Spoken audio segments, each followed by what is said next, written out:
Tinatalakay na ngayon ng mga opisyal ng probinsya ng Albay kasama ang Regional Disaster Risk Reduction Management Council o RDRRMC ang pagdedeklara ng no-build zone sa mga barangay na nasa sakop ng 6-kilometer permanent danger zone sa paanan ng Bulkang Mayon.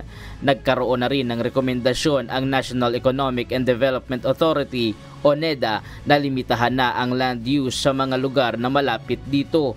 Layo ng hakbang na ito na maiwasan na ang paulit-ulit na paglikas sa mga residenteng nakatira sa loob ng PDZ.